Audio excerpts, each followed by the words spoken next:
Shalom, selamat pagi Bapak Ibu yang dikasihi oleh Tuhan. Sungguh bersyukur hari ini kita memasuki hari pertama di tahun yang baru, tahun 2026. Bersyukur Tuhan sudah memimpin setiap langkah hidup kita sehingga kita boleh memasuki tahun yang baru ini. Kita akan bersama-sama merenungkan firman Tuhan. Mari kita berdoa. Tuhan, terima kasih karena hidup kami selalu dipelihara oleh Tuhan. Kami bersyukur kami boleh memasuki di hari pertama di tahun yang baru. Kami bersyukur untuk pimpinan, pemeliharaan dan tuntunan Tuhan. Kami boleh memasuki tahun yang baru ini. Tuhan, kami rindu untuk melangkah bersama dengan Tuhan di tahun yang baru ini. Pimpin dan berkati setiap kami dalam perenungan firman Tuhan pada pagi hari ini. Di dalam nama Tuhan Yesus kami berdoa dan mengucap syukur. Amin. Bapak Ibu, firman Tuhan diambil dari Kejadian 3 ayat yang ke-15 yang berbunyi demikian. Aku akan mengadakan permusuhan antara engkau dan perempuan ini, antara keturunanmu dan keturunannya. Keturunannya akan meremukkan kepalamu dan engkau akan meremukkan tumitnya. Sampai di sana pembacaan firman Tuhan. Bapak Ibu, kitab Kejadian pasal 1-3 membawa kita kembali kepada awal kehidupan.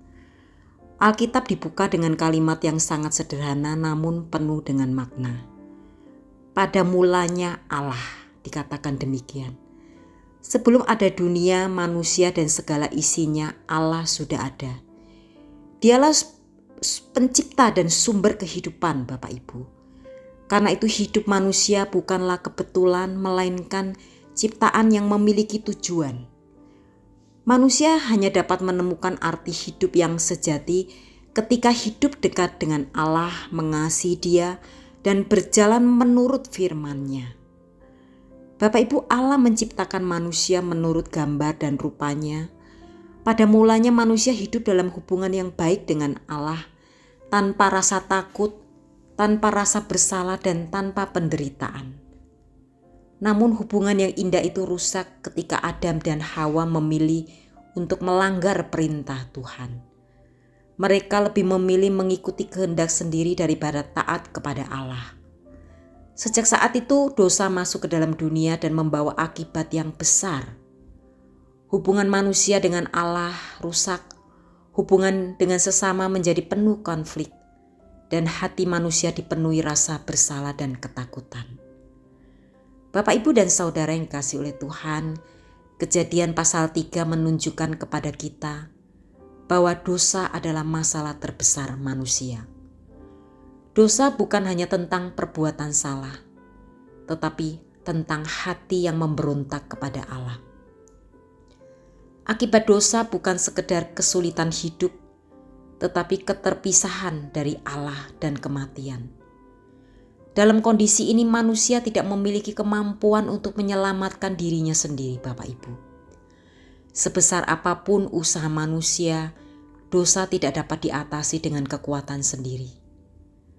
Namun di tengah kejatuhan manusia, kasih Allah dinyatakan dengan jelas. Allah tidak membiarkan manusia hidup tanpa pengharapan. Dalam Kejadian 3:15 Allah menyampaikan sebuah janji yang sangat penting. Ia berjanji bahwa akan datang keturunan perempuan yang akan mengalahkan kuasa iblis.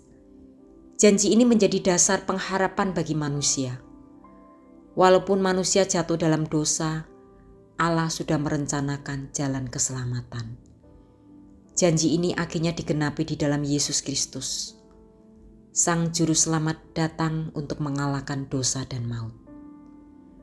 Bapak Ibu, melalui Kejadian 1-3 kita belajar bahwa dosa bukanlah akhir dari segala sesuatu. Kasih karunia Allah jauh lebih besar daripada kegagalan manusia. Allah tetap berdaulat, setia, dan penuh kasih. Ia rindu memulihkan hubungannya dengan manusia dan membawa manusia kembali kepada kehidupan yang benar. Sejak awal sejarah, Allah telah menunjukkan bahwa kasih karunia-Nya selalu lebih besar daripada dosa. Bapak Ibu, dari renungan pada pagi hari ini kita diingatkan untuk kembali menempatkan Allah sebagai pusat hidup. Setiap hari kita diingatkan bahwa hidup ini bukan milik kita sendiri, melainkan milik Allah. Karena itu sudah seharusnya kita melibatkan Allah dalam setiap keputusan dan langkah hidup kita. Ketika kita jatuh dalam dosa, kita dipanggil untuk datang kepada Allah dengan hati yang rendah, mengakui kesalahan dan bertobat dengan sungguh. Bapak Ibu, renungan hari ini juga mengingatkan kita untuk tidak mengandalkan kekuatan sendiri dalam melawan dosa. Kita membutuhkan pertolongan dan kasih karunia-Nya setiap hari. Ketika gagal, jangan hidup dalam rasa bersalah yang berkepanjangan, tetapi peganglah pengharapan bahwa di dalam Kristus ada pengampunan dan pemulihan.